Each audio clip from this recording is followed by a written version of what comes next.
अस्सलामुअलैकुम। लास्ट લેક્ચરમાં આપણે જોયું હતું કે પરમાણ્વીય વર્ણપટ કોને કહેવામાં આવે છે. ત્યાર પછી આપણે જોયું હતું કે વિવિધ જે કક્ષકો હોય છે કક્ષકોની ઉર્જાની ગણતરી કરેલી હતી. ત્યાર પછી આપણે જોયું હતું કે ઇલેક્ટ્રોનની ઉત્તેજિત અવસ્થા કોને કહેવામાં આવે છે, ઇલેક્ટ્રોનની ભૂમિ અવસ્થા કોને કહેવામાં આવે છે. ફરીથી એક વખત એ ટોપિકનું રિવિઝન કરી લઈએ કે જ્યારે કોઈ પણ પરમાણુની અંદર કોઈ ઇલેક્ટ્રોન કોઈ પણ નીચી ઉર્જા ધરાવતી કક્ષકમાં પરિભ્રમણ કરતો હોય, બરાબર, કોઈ કારણસર એ ઉર્જા મેળવે, દાખલા તરીકે કોઈ પણ પરમાણુને તમે ગરમ કરશો તો એ ગરમી સ્વરૂપે જો ઉર્જા મેળવે તો ઇલેક્ટ્રોન શું કરશે, આ ઉર્જાને ગ્રહણ કરશે. ઇલેક્ટ્રોન ઉર્જા મેળવીને શું કરશે, નીચી ઉર્જા ધરાવતી કક્ષકમાંથી ઊંચી ઉર્જા ધરાવતી કક્ષકમાં સંક્રમણ કરશે, એટલે કે ગતિ કરશે. બરાબર, તો જ્યારે ઇલેક્ટ્રોન ઉર્જા મેળવીને નીચી ઉર્જા ધરાવતી કક્ષકમાંથી ઊંચી ઉર્જા ધરાવતી કક્ષકમાં જાય છે તો એને શું કહેવામાં આવે છે, ઇલેક્ટ્રોનની સંક્રાંતિ અવસ્થા અથવા તો ઇલેક્ટ્રોનની ઉત્તેજિત અવસ્થા. બરાબર, હવે જ્યારે આ હીટ આપવાનું તમે બંધ કરી દો, બરાબર, તો શું થશે, અમુક સમય પછી આ ઇલેક્ટ્રોન છે એ જેટલી ઉર્જા મેળવે છે એટલી જ ઉર્જા શું કરશે, ગુમાવશે. ઇલેક્ટ્રોન ઉર્જા ગુમાવીને ફરી પાછો ક્યાં આવી જશે, પોતાના મૂળ સ્થાન પર, એટલે કે નીચી ઉર્જા ધરાવતી કક્ષકમાં આવી જશે. આ અવસ્થાને શું કહેવામાં આવે છે, ઇલેક્ટ્રોનની ભૂમિ અવસ્થા. જ્યારે ઇલેક્ટ્રોન ઊંચી ઉર્જા ધરાવતી કક્ષકમાંથી નીચી ઉર્જા ધરાવતી કક્ષકમાં જાય છે ત્યારે તે જે ઉર્જા ગુમાવે છે એ ઉર્જા કોના સ્વરૂપે ગુમાવે છે, વિદ્યુત ચુંબકીય વિકિરણ સ્વરૂપે ગુમાવે છે. કોના સ્વરૂપે ગુમાવે છે, વિદ્યુત ચુંબકીય વિકિરણ સ્વરૂપે ઉર્જા ગુમાવે છે. અને વિદ્યુત ચુંબકીય વિકિરણનું શું હોય, પોતાની ઉર્જા હોય, પોતાની તરંગ લંબાઈ હોય. બરાબર, શા માટે, કારણ કે આપણને ખબર છે કે એક પણ શું છે, પ્રકાશનો એક ભાગ છે. આટલું આપણે જોયું હતું. ત્યાર પછી આપણે એક સૂત્ર જોયું હતું જે પરમાણ્વીય વર્ણપટનું સૂત્ર હતું, 1/λ = RZ² કૌંસમાં 1/n1² અને -1/n2² નું સૂત્ર લખું છું. 1/λ = R×Z², બરાબર, કૌંસમાં 1/n1² -1/n2². આખા સમીકરણની સાબિતી સાથે મેં લાસ્ટ લેક્ચરની અંદર તમને સમજાવેલું, બરાબર, કે આ સૂત્ર ક્યાંથી અને કેવી રીતે આવે છે. આ લેમ્બડા શું છે, જે વિકિરણ ઉત્સર્જિત થાય છે એ વિકિરણની તરંગ લંબાઈ છે. આર શું છે, રીડબર્ગ અચળાંક છે. બરાબર, રીડબર્ગ અચળાંક આર નું મૂલ્ય છે 1.09 × 10⁻⁷ મીટર ઇનવર્સ. બરાબર, મેં પણ તમને કીધું હતું કે આ મૂલ્ય જો તમે યાદ નહીં રાખો તો પણ ચાલશે. શા માટે, એનું કારણ તમને પછીથી ખબર પડી જશે. જો યાદ રાખવું હોય તો યાદ રાખી લેવાનું.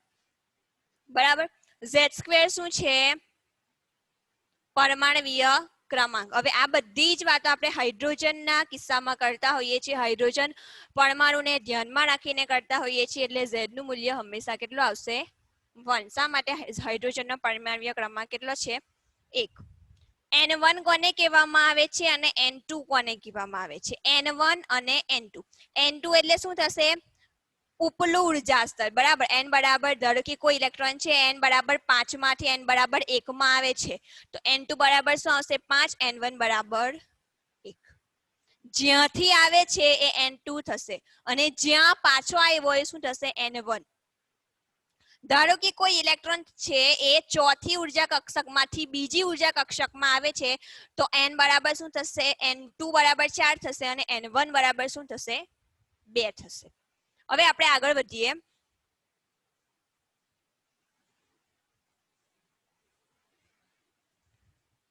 પરમાણ્વીય વર્ણપટની વિવિધ શ્રેણીઓ. પરમાણ્વીય વર્ણપટની વિવિધ શ્રેણીઓ આ ઇમ્પોર્ટન્ટ ટોપિક છે અને આની અંદરથી આમ પણ ક્વેશ્ચન પૂછાય છે. બરાબર, થિયરી રિલેટેડ ક્વેશ્ચન પર પૂછાય છે, દાખલા સ્વરૂપે ક્વેશ્ચન પર પૂછાય છે અને નીટમાં એટલે નીટ અને JEE માં પણ આની અંદરથી ક્વેશ્ચન્સ આવે છે. બરાબર. તો પરમાણ્વીય વર્ણપટની વિવિધ શ્રેણીઓ કેવી રીતે ઉદ્ભવે છે એના વિશે આપણે ચર્ચા કરીએ. ધારો કે કોઈ આ પરમાણુ છે, પરમાણુનું આ કેન્દ્ર છે. બરાબર. આ પહેલી ઉર્જા થઈ, આ બીજી ઉર્જા કક્ષક, ત્રીજી ઉર્જા કક્ષક અને ચોથી ઉર્જા કક્ષક.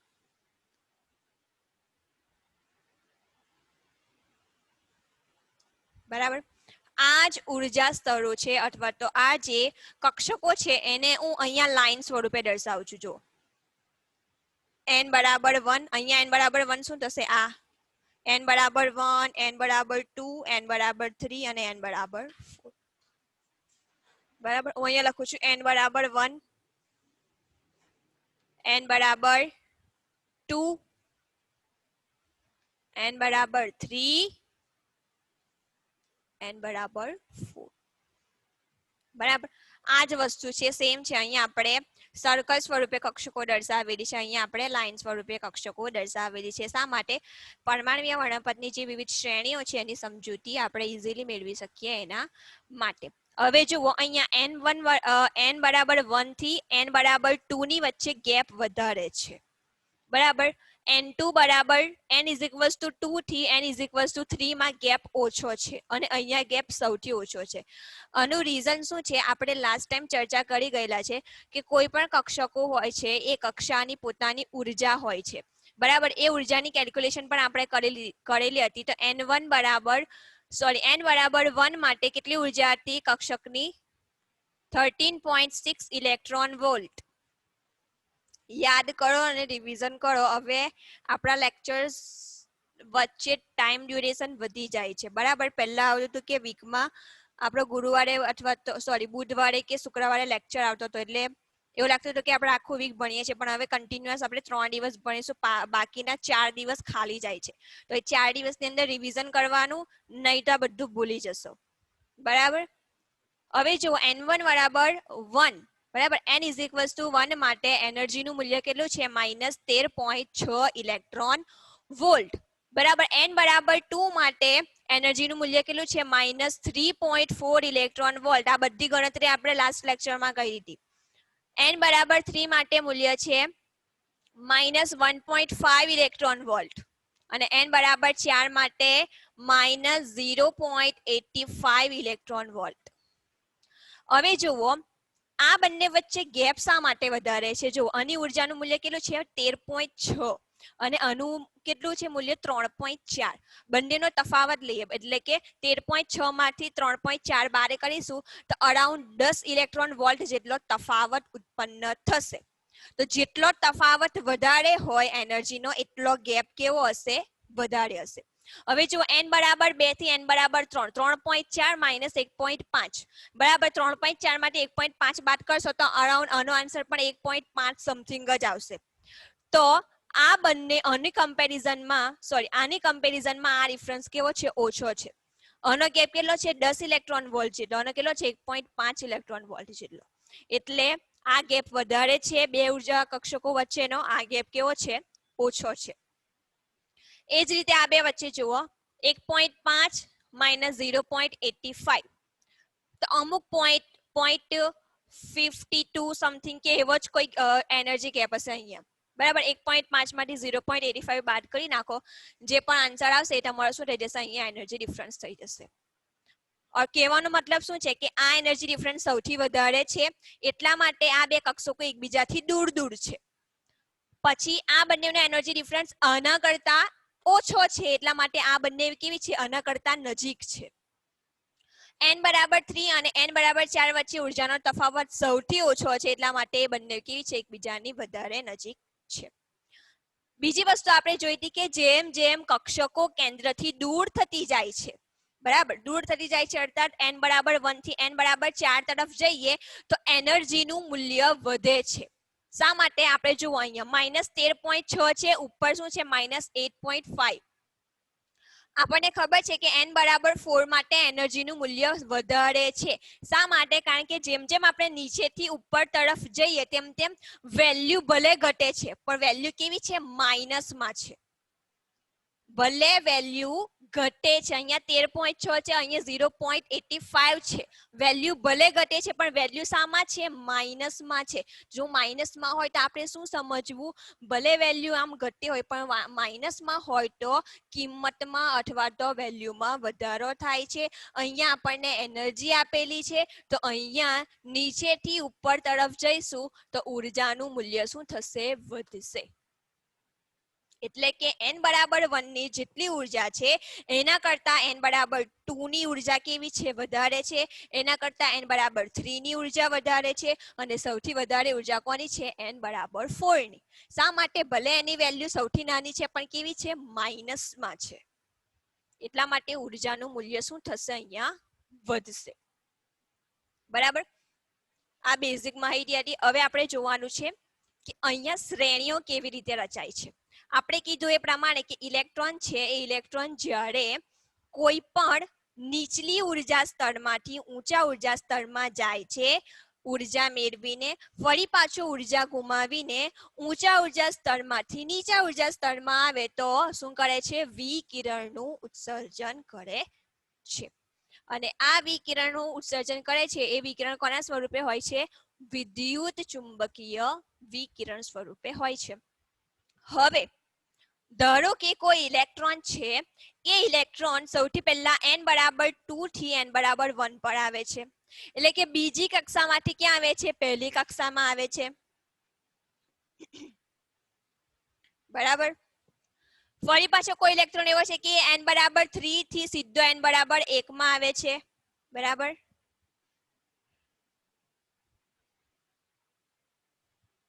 વળી પાછો કોઈ ઇલેક્ટ્રોન એવો છે જે n બરાબર 4 થી n બરાબર 1 માં આવે છે. અહીંયા એવું નથી કે માત્ર 4 જ કક્ષકો હોય, અહીંયા અસંખ્ય કક્ષકો હોય છે. ધારો કે n બરાબર 5 છે,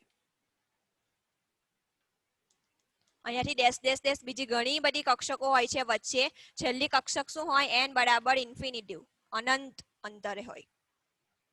બરાબર, અહીંયા આપણે દર્શાવી દઈએ n બરાબર 5.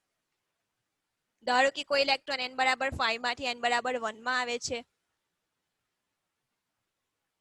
ધારો કે કોઈ ઇલેક્ટ્રોન છે એ અનંત અંતરે રહેલી કોઈ કક્ષક છે, n બરાબર ઇન્ફિનિટિવ, ત્યાંથી n બરાબર 1 માં આવે છે.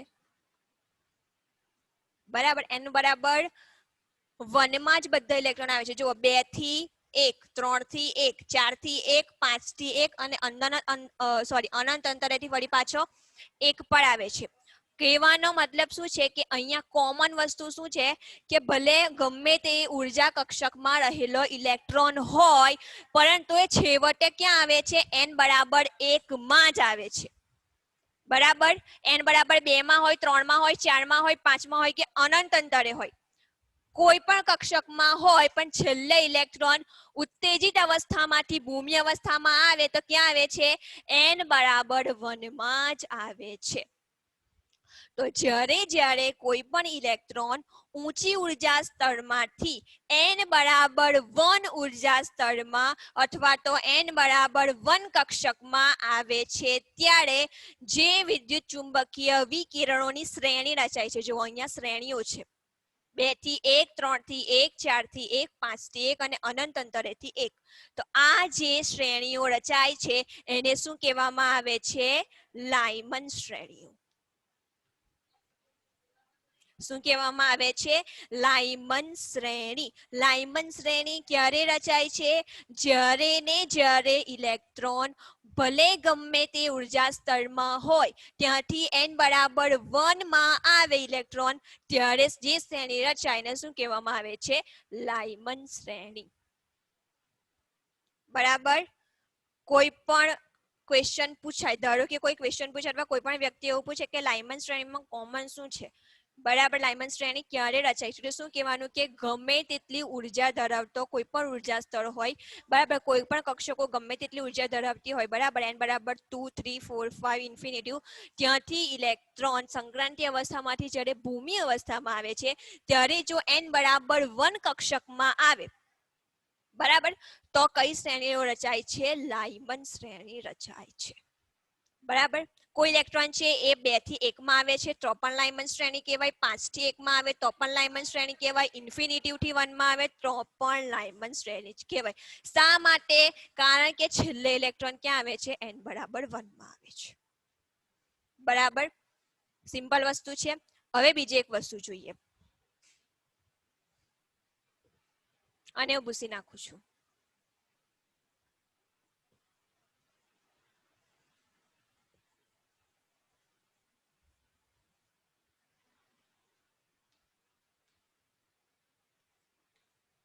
હવે ધારો કે કોઈ એક ઇલેક્ટ્રોન છે સંક્રાંતિ અવસ્થામાં છે. સંક્રાંતિ અવસ્થામાં એટલે કે ઉપરની ઉર્જા એટલે કે વધુ ઉર્જા ધરાવતી કક્ષકોમાં છે. હવે ત્યાંથી ઉર્જા ગુમાવે છે અને નીચલા ઉર્જા સ્તરમાં આવે છે, એટલે કે નીચી ઉર્જા ધરાવતી કક્ષકોમાં આવે છે. હવે કઈ કક્ષકમાં આવશે એ જોજો ઇલેક્ટ્રોન. લાઇમન શ્રેણીની અંદર બધા જ ઇલેક્ટ્રોન ક્યાં આવતા હતા? n બરાબર 1 માં આવતા હતા. હવે આપણે જોઈશું કે બધા ઇલેક્ટ્રોન ક્યાં જાય છે. ધારો કે કોઈ એક ઇલેક્ટ્રોન છે એ n બરાબર 3 કક્ષકમાંથી n બરાબર 2 માં આવે છે, n બરાબર 4 માંથી n બરાબર 2 માં આવે છે, n બરાબર 5 માંથી n બરાબર 2 માં આવે છે. બરાબર, n બરાબર 6 માંથી n બરાબર 2 માં આવે છે, n બરાબર 7 માંથી n બરાબર 2 માં આવે છે, n બરાબર ઇન્ફિનિટી એટલે કે અનંત અંતરે રહેલી ઉર્જા કક્ષકમાંથી પણ n બરાબર 2 માં આવે છે. ત્યારે આ જે શ્રેણીઓ રચાય એને શું કહેવામાં આવે છે? પાશ્ચન શ્રેણીઓ. સોરી, બામણ શ્રેણીઓ. શું કહેવામાં આવે છે? બામણ શ્રેણી. લાઇમન શ્રેણીમાં બધા જ ઇલેક્ટ્રોન છેવટે n બરાબર 1 કક્ષકમાં આવે છે. બામણ શ્રેણીમાં બધા જ ઇલેક્ટ્રોન છેવટે n બરાબર 2 કક્ષકમાં આવે છે. યાદ રાખો.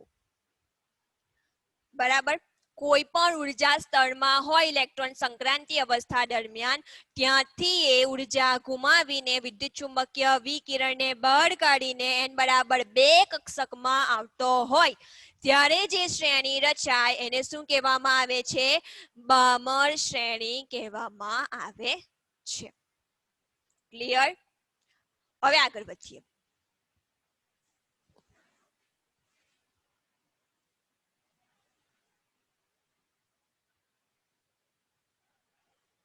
ધારો કે કોઈ ઇલેક્ટ્રોન છે એ n બરાબર 4 માંથી n બરાબર 3 માં આવે છે, n બરાબર 5 માંથી n બરાબર 3 માં આવે છે, n બરાબર 6 માંથી n બરાબર 3 માં આવે છે, n બરાબર 7 માંથી n બરાબર 3 માં આવે છે, n બરાબર ઇન્ફિનિટી એટલે કે અનંત અંતરેથી પાછો n બરાબર 3 માં આવે છે, અને આ જે શ્રેણી રચાય છે એને શું કહેવામાં આવે છે?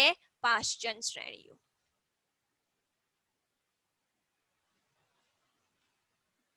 એટલે કે અહીંયા મોટી ઉર્જા ધરાવતી કોઈ પણ કક્ષક હોય તો મોટી ઉર્જા ધરાવતી કોઈ પણ કક્ષકમાંથી ઇલેક્ટ્રોન n બરાબર 3 ઉર્જા કક્ષકમાં આવતો હોય તો જે શ્રેણી રચાય એને શું કહેવામાં આવે છે? પાશ્ચન શ્રેણીઓ. હવે તમે એવું કહેશો કે મેડમ અહીંયા 3 છે, 3 શ્રેણીઓ નથી, અહીંયા અસંખ્ય શ્રેણીઓ છે. જો કારણ કે છેલ્લી કક્ષક કઈ છે? n બરાબર ઇન્ફિનિટી એટલે કે 5 પછી 6 7 8 9 10 કોઈ ગમે તેટલી કક્ષકો હોય અને ત્યાર પછી અનંત અંતરે જે કક્ષક રહેલી હોય ત્યાંથી પણ ઇલેક્ટ્રોન જો n બરાબર 3 માં આવતો હોય તો વચ્ચે કેટલી બધી શ્રેણીઓ રચાશે. બરાબર, તો આ શ્રેણીઓને શું કહેવામાં આવે છે? પાશ્ચન શ્રેણીઓ. બરાબર, હવે આપણે આગળ વધીએ.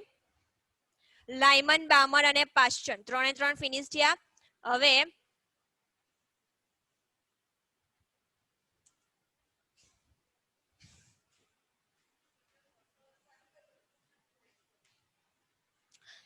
ધારો કે n બરાબર 5 માંથી કોઈ ઇલેક્ટ્રોન n બરાબર 4 માં આવે છે. બરાબર, હું અહીંયા લખી દઉં છું n બરાબર 6, n બરાબર 7 અને n બરાબર ઇન્ફિનિટી. ચાલો, ધારો કે કોઈ ઇલેક્ટ્રોન 6 માંથી પાછો 4 માં આવે છે, 7 માંથી પાછો 4 માં આવે છે, ઇન્ફિનિટી માંથી n બરાબર 4 માં આવે છે. એટલે કે ઇલેક્ટ્રોન કોઈ પણ ઉર્જા સ્તર હોય વધારે ઉર્જા ધરાવતો એની અંદરથી ઇલેક્ટ્રોન છેવટે ભૂમિ અવસ્થામાં ક્યાં આવતો હોય? n બરાબર 4 ઉર્જા સ્તરમાં એટલે કે n બરાબર 4 કક્ષકમાં આવતો હોય તો તેને શું કહેવામાં આવે છે? બ્રેકેટ શ્રેણીઓ.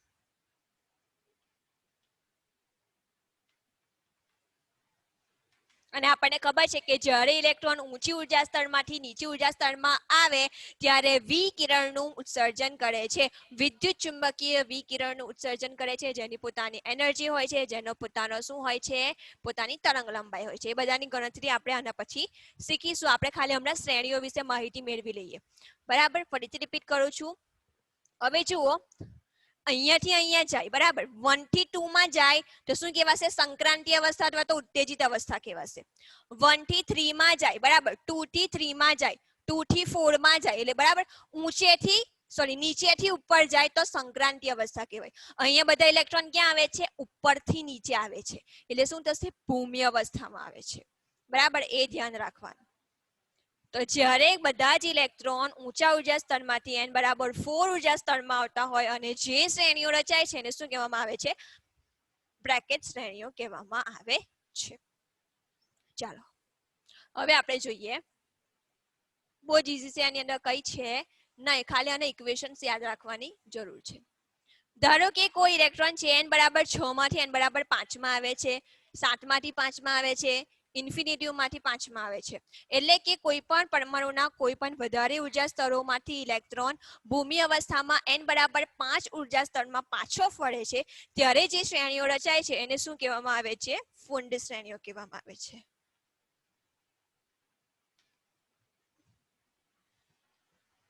ફરીથી રિપીટ કરું છું.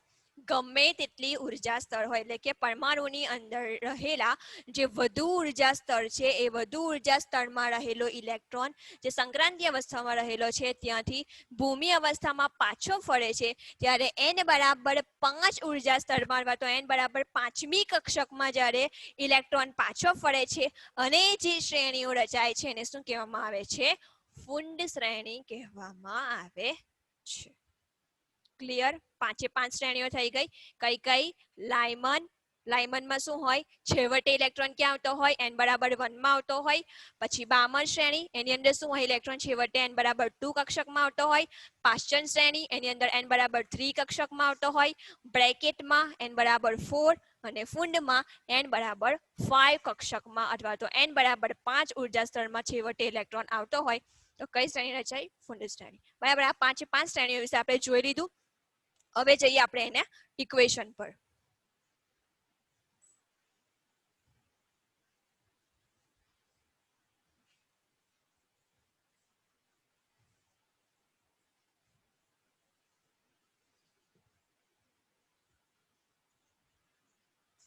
ચાલો હવે હું તમને અહીંયા એક ક્વેશ્ચન પૂછું છું.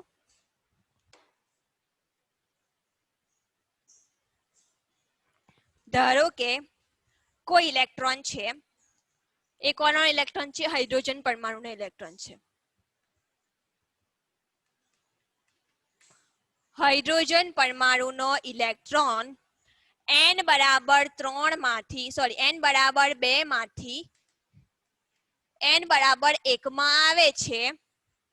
બરાબર, ફરીથી રિપીટ કરું છું. હાઇડ્રોજન પરમાણુનો ઇલેક્ટ્રોન n બરાબર 2 ઉર્જા સ્તરમાંથી n બરાબર 1 ઉર્જા સ્તરમાં આવે છે ત્યારે તે જે વિદ્યુત ચુંબકીય વિકિરણનું ઉત્સર્જન કરે છે તો એ વિદ્યુત ચુંબકીય વિકિરણની તરંગ લંબાઈ શોધો. ફરીથી રિપીટ કરું છું. હાઇડ્રોજન પરમાણુ છે, હાઇડ્રોજન પરમાણુમાં જે ઇલેક્ટ્રોન છે તેની સંક્રાંતિ અવસ્થામાંથી જ્યારે ભૂમિ અવસ્થામાં આવે છે ત્યારે n બરાબર 2 માંથી n બરાબર 1 માં આવે છે ત્યારે જે વિદ્યુત ચુંબકીય વિકિરણનું ઉત્સર્જન થાય છે એની તરંગ લંબાઈ શોધો. બરાબર, આપણી પાસે ઇક્વેશન છે કયું? 1 lambda is equals to r into z square 1 n1 square minus 1 n2 square. બરાબર, આપણે શું શોધવાનું છે? તરંગ લંબાઈ લેમ્બડા શોધવાની છે. તો અહીંયા લખી લો 1 લેમ્બડા એવા ને એવા જ રહેશે. બરાબર, r ની વેલ્યુ હમણાં આપણે મૂકવી નથી, શા માટે હું પછી કહીશ. બરાબર, z એટલે પરમાણુ ક્રમાંક અને હાઇડ્રોજનનો પરમાણુ ક્રમાંક કેટલો છે? 1. તો અહીંયા શું આવશે? z નું મૂલ્ય 1 સ્ક્વેર એટલે શું આવશે? 1 જ આવવાનું છે. બરાબર, 1/n1 સ્ક્વેર. n1 સ્ક્વેર એટલે કે જ્યાં ઇલેક્ટ્રોન આવેલો હોય તે. n2 માંથી n1 બરાબર 1 માં આવેલો છે, તો અહીંયા n1 બરાબર શું થશે? 1 થશે. તો અહીંયા શું આવશે? 1/1 સ્ક્વેર માઇનસ n2 નું મૂલ્ય ક્યાંથી આવેલો છે? તો 2 માંથી આવેલો છે, બરાબર. તો અહીંયા શું આવશે? n2 બરાબર 2 એટલે 2 નો વર્ગ, બરાબર. આનું સાદુરૂપ આપીશું 1/λ is equals to r into 1. 1 નો સ્ક્વેર 1, r ઇન્ટુ 1 એટલે r, બરાબર. અહીંયા શું આવશે? 1/1 માઇનસ 1/4. લસા કરીશું તો શું થશે? 4 લસા નીકળશે. અહીંયા શું આવશે? 4 ઓછા 1 ના છેદમાં 4, બરાબર. લસા કરતા તો બધાને આવડતું જ હોય, બરાબર. અને 4 વડે ગુણવાનું અને 1 વડે ગુણવાનું. 4 એકુ 4 અને 1 એકુ 1. લસા કેટલો નીકળશે? 4. 4 ઓછા 1 3 અને 4 ના 4. લસા કેટલો નીકળે? 3/4. આનું સાદુરૂપ આપશો તો તમારો આન્સર શું આવશે? 1/λ is equals to r into 3/4. મારે શોધવાનું શું છે? લેમ્બડા શોધવાનો છે. તો લેમ્બડાને શું કરીશ? સૂત્રનો કર્તા બનાવીશ. લેમ્બડાના સૂત્રનો કર્તા બનાવ્યું તો લેમ્બડા ક્યાં જશે? આ બાજુ જશે, ઉપર. ચાલો, લેમ્બડા બરાબર આ 4 છે એ ક્યાં જશે? ઉપર જતા રહેશે. અને આ 3r છે, બરાબર, એ ઉપર ગુણાકારના સંબંધમાં છે, તો ક્યાં જશે? ભાગાકારના સંબંધમાં. બરાબર, સિમ્પલ છે. આ લેમ્બડાને અહીંયા લાવી દો તો સૂત્રનો કર્તા બની જશે. સૂત્રનો કર્તા મને અહીંયા લેમ્બડાને બનાવવો હોય તો આને મારે છેદમાં લઈ જવા પડે અને આને અંશમાં લઈ જવા પડે. સિમ્પલ છે. હવે આ સૂત્રને હું આવી રીતે પણ લખી શકું, ઇઝ ઇક્વલ્સ ટુ 4/3 ગુણ્યા 1/r. આ સૂત્રને હું આવી રીતે પણ લખી શકું. સિમ્પલ વસ્તુ છે. 4/3 ને છૂટા પાડી દીધા ગુણ્યા 1/r ને છૂટા પાડી દીધા, બરાબર. હવે તમારે યાદ શું રાખવાનું? 1/r ની વેલ્યુ યાદ રાખવાની. કોની વેલ્યુ યાદ રાખવાની? 1/r ની. કારણ કે તમે r ની વેલ્યુ મૂકશો 1.09 × 10⁻⁷, બરાબર. તો કેલ્ક્યુલેશન તો થઈ જશે, પણ એના કરતા બેટર છે કે આને પાછું આપણે છેદમાં લખવાનું, બરાબર. 1.09 ને છેદમાં લખવાના, એને પાછો ઉપર લઈ જવાના, ને 10⁻⁷ ને છેદમાંથી પાછા અંશમાં લઈ જવાના, બરાબર. માઇનસ નું પ્લસ ને પ્લસ નું માઇનસ કરવાનું. એના કરતા બેટર છે કે સીધી 1/r ની વેલ્યુ જ યાદ રાખી લેવાની, બરાબર. તો 1/r ની વેલ્યુ કેટલી છે? 911 એંગસ્ટ્રોમ. 1/r ની વેલ્યુ કેટલી છે? 911 એંગસ્ટ્રોમ. તો અહીંયા તમારે સીધું શું મૂકી દેવાનું? 1/r ની જગ્યાએ 911 એંગસ્ટ્રોમ મૂકી દેવાના. તો અહીંયા લેમ્બડા બરાબર શું થશે? લેમ્બડા ઇઝ ઇક્વલ્સ ટુ 4/3 ગુણ્યા 911, બરાબર. 3 થી 911 નો ભાગ ચાલે તો ચલાવવાનો અને સાદુરૂપ આપવાનું. તમારો આન્સર આવશે અરાઉન્ડ 1216 એંગસ્ટ્રોમ. કેટલો આન્સર આવશે? 1216 એંગસ્ટ્રોમ. આ કોના માટે આન્સર છે? n બરાબર 2 થી n બરાબર 1 માં ઇલેક્ટ્રોન આવે છે ત્યારે જે વિદ્યુત ચુંબકીય વિકિરણ ઉત્સર્જન કરે છે એની તરંગ લંબાઈ કેટલી છે? 1216 એંગસ્ટ્રોમ છે, બરાબર. આ સૌથી પહેલો તફાવત છે, બરાબર. 2 થી 1 માં આવે સૌથી પહેલી સંક્રાંતિ અવસ્થા છે. 2 થી 1 માં આવે એટલે કે સૌથી n બરાબર 1 ની ઉપર n બરાબર 2 છે, એટલે પહેલો ઇલેક્ટ્રોન અહીંયાથી અહીંયા જવાનો છે. અને બીજો તફાવત સૌથી મોટો કયો છે? ઇન્ફિનિટી થી 1 માં આવે, એટલે આ નાનામાં નાનો તફાવત છે. અનંત અંતરેથી ઇલેક્ટ્રોન n બરાબર 1 માં આવશે, એ મોટામાં મોટો તફાવત થશે, બરાબર. તો સાથે સાથે આપણે આ n બરાબર 2 થી 1 માં એટલે કે નાનામાં નાના તફાવતની ગણતરી કરી લીધી. હવે n બરાબર ઇન્ફિનિટી થી n બરાબર 1 માં કેવી રીતે ગણતરી થાય છે આપણે જોઈ લઈએ. અહીંયા આપણે કશું કરવાનું નથી, ખાલી અહીંયા શું કરવાનું છે? n બરાબર ઇન્ફિનિટી માંથી n બરાબર 1, બરાબર. તો અહીંયા શું આવશે? હાઇડ્રોજન પરમાણુ માટે છે એટલે 1 નો 1 જ આવશે. n બરાબર 1 માં આવે છે એટલે આપણને બદલાય. અહીંયા શું બદલાશે? અહીંયા 2 ની જગ્યા પર ઇન્ફિનિટી નો વર્ગ આવશે. ઇન્ફિનિટી નો વર્ગ ઇન્ફિનિટી, 1/∞, 0, 1/1, 1 અને 1 into 1, 1, r into 1, 1, બધું 1 જ થઈ જશે, બરાબર. અહીંયા બધાની વેલ્યુ 1 થઈ જશે. શા માટે? જો કારણ કે આ જે લસા છે કેવો આવશે? અહીંયા જો એકના છેદમાં એક ને 1/∞. બરાબર. 1/∞ નું મૂલ્ય કેટલું આવશે? r. 1/1 - 0 તો 1/λ is equals to r into 1. બરાબર. therefore 1/λ is equals to r. બરાબર. therefore lambda is equals to 1/r. બરાબર. લેમ્બડાને સૂત્રનો કર્તા બનાવીશ તો લેમ્બડા ઉપર જશે અને r નીચે આવશે. 1/r ની વેલ્યુ આપણને ખબર છે કેટલી? Lambda is equals to 911 angstrom. 911 angstrom. આ મૂલ્ય કોના માટે આવેલું છે? n બરાબર ઇન્ફિનિટી થી n બરાબર 1 માટે. બરાબર. તો n બરાબર ઇન્ફિનિટી થી n બરાબર 1 એ શું છે? મોટામાં મોટો તફાવત છે. n બરાબર 2 થી n બરાબર 1 એ કેવો છે? નાનામાં નાનો તફાવત છે. આ નાનામાં નાનો તફાવત અને આ મોટામાં મોટો તફાવત. બરાબર. હવે આપણે બીજી વસ્તુ જોઈએ.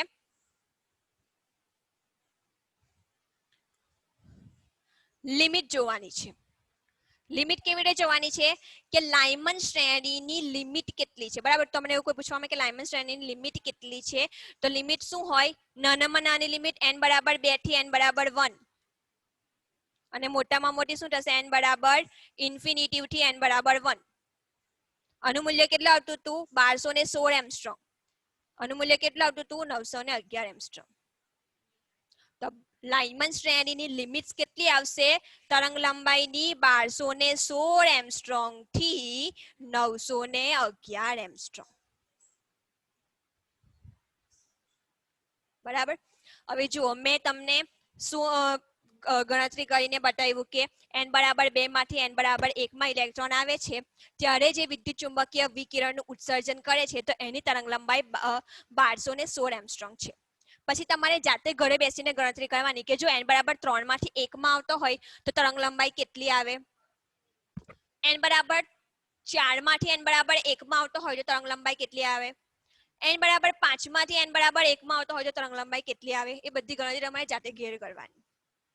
બરાબર. હવે જુઓ, અહીંયા n બરાબર 2 માંથી n બરાબર 1 માં આવે છે તો તરંગ લંબાઈનું મૂલ્ય વધારે છે. બરાબર છે. n બરાબર ઇન્ફિનિટી માંથી n બરાબર 1 માં આવે છે ત્યારે તરંગ લંબાઈનું મૂલ્ય ઘટે છે. અને બધા જ જો તમે કેલ્ક્યુલેશન કરશો n બરાબર 3 માંથી n બરાબર 1 તો એનું મૂલ્ય 1216 કરતા ઓછું આવશે. અરાઉન્ડ 1026 કે 1023 એવું કઈ છે. બરાબર. ફરી પાછા જો તમે n બરાબર 4 માંથી n બરાબર 1 માં ઇલેક્ટ્રોન દાખલ કરશો એટલે કેલ્ક્યુલેશન સિમ્પલ જ છે. n1 બરાબર n1 સ્ક્વેર છે ત્યાં 1 મૂકવાનો અને n2 સ્ક્વેર છે ત્યાં 4 મૂકી દેવાના. બરાબર છે. ખાલી એટલો ચેન્જ કરવાનો છે, બાકી બધી કેલ્ક્યુલેશન સેમ જ રહેશે. તો જેમ જેમ તમે કેલ્ક્યુલેશન કરશો તેમ તેમ 1216 થી કિંમત ઘટતી જશે. ઘટીને છેલ્લી કેટલી આવશે? 911 અનંત અંતર માટે. બરાબર. કારણ કે એના પછી કોઈ ઉર્જા સ્તર નથી. કહેવાનો મતલબ શું છે કે જેમ જેમ તમે ઉપરથી નીચેથી ઉપર તરફ જાવ છો તો તરંગ લંબાઈનું મૂલ્ય ઘટે છે અને જેમ જેમ તમે નીચેથી ઉપર જાવ છો તેમ તેમ ઉર્જાનું મૂલ્ય વધે છે. આવું શા માટે થાય છે? આવું શા માટે થાય છે? કેમ તમે જ્યારે ઉપરથી નીચે તરફ આવો છો ત્યારે તરંગ લંબાઈ ઘટે છે? સોરી, આ બાજુથી આ બાજુ જાવ છો. બરાબર. અહીંયા 1216 છે, અહીંયા 911 છે. બરાબર. બંને ડિરેક્શનમાં તમારે ઉપર જ જોવાનું. તરંગ લંબાઈ નીચેથી ઉપર તરફ જતા ઘટે છે જ્યારે ઉર્જા ઉપરથી નીચેથી ઉપર તરફ જતા વધે છે. શા માટે? કારણ કે આપણને ખબર છે E નું equation E is equals to hc/λ. બંને અચળાંકો છે. h પ્લાન્ક અચળાંક છે, c શું છે? પ્રકાશનો શૂન્યાવકાશમાં વેગ. બંને અચળ છે. અચળને ઉકાળી નાખું તો અહીંયા શું થશે? E is proportional to 1/λ થશે. એનો અર્થ શું થાય છે કે E એ લેમ્બડાના વ્યસ્ત પ્રમાણમાં છે.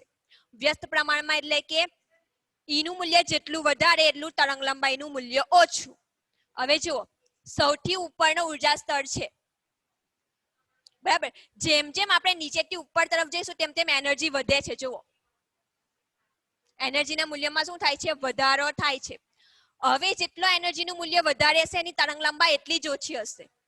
જેમ જેમ આપણે ઉપર તરફ જઈશું તેમ તેમ ભલે એનર્જીનું મૂલ્ય વધતું હોય પરંતુ તરંગ લંબાઈનું મૂલ્ય ઘટે છે. જો ઉપરથી નીચે તરફ જઈશું, સોરી નીચેથી ઉપર તરફ જઈશું તો તરંગ લંબાઈ ઘટે છે પણ એનર્જી વધે છે. એવી જ રીતે જો આપણે ઉપરથી નીચે તરફ આવીશું, ઉપરથી નીચે તરફ આવીશું તો ઉર્જાનું મૂલ્ય ઘટશે પણ તરંગ લંબાઈનું મૂલ્ય વધશે. ઉપરથી નીચે તરફ આવીશું તો 911 થી 1216 પર આવશે એટલે તરંગ લંબાઈ વધશે પણ ઉર્જા શું થશે? ઘટશે. શા માટે? બંને એકબીજાના વ્યસ્ત પ્રમાણમાં છે એટલા માટે. હવે આ બધી કેલ્ક્યુલેશન કોના માટે કરી? આપણે લાઇમન શ્રેણી માટે કરી. તમારે ઘરે બામર, પાષાણ, બ્રેકેટ અને ફૂંડ બધાની કરવાની. આની અંદર કોમન શું છે જુઓ, બધાની લિમિટ નક્કી કરજો. n બરાબર 2 એટલે કે પાષાણ શ્રેણી માટે લિમિટ, બામર શ્રેણી માટે લિમિટ કેટલી હોય? n બરાબર 3 એટલે કે પાષાણ શ્રેણી માટે જો કોઈ ઇલેક્ટ્રોન છે એ 3 માંથી 1 માં આવતો, સોરી 4 માંથી 3 માં આવતો હોય અને ઇન્ફિનિટી માંથી 3 માં આવતો હોય, એની કેલ્ક્યુલેશન કરી નાખવાની, તમારી લિમિટ થઈ જશે. બરાબર? અહીંયા હું તમને સમજાવી દઉં છું જેથી તમે કેલ્ક્યુલેશન કરી શકો.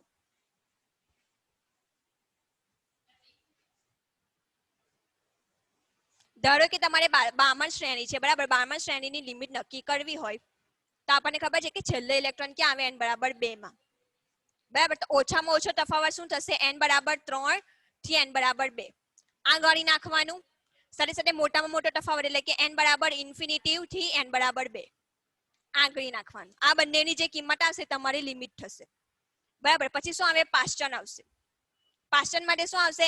n બરાબર 5 થી n બરાબર 4 અને n બરાબર ઇન્ફિનિટી થી n બરાબર 4. આ બંને લિમિટ કોની આવી? તમારી પાષાણ માટેની. આપણો ટાઈમ પૂરો થાય છે.